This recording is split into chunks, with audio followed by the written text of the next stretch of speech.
Father Bovio relates that there was a wicked woman named Ellen who entered a church and by chance heard a sermon on the Rosary. On leaving the church, she purchased a set of beads but wore them concealed, as she did not wish it to be known that she had them. She began to recite them, and though she did so without devotion, our most blessed Lady poured such sweetness and consolation into her soul during the whole time that she could not cease repeating the Hail Marys.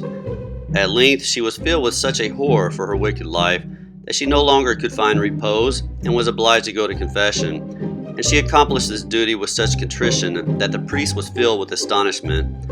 After her confession, she went to the foot of an altar of the Most Blessed Virgin, and there, as a thanksgiving to her advocate, said the Rosary. The Divine Mother then addressed her from the image in the following words: "Ellen, thou hast already offended God and me too much.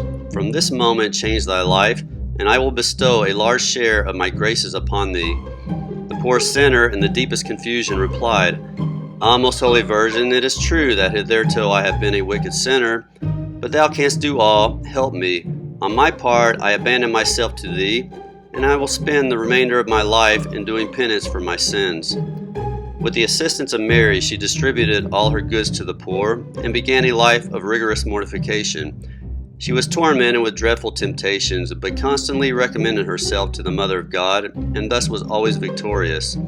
She was favored with many extraordinary graces, with visions, revelations, and even the gift of prophecy.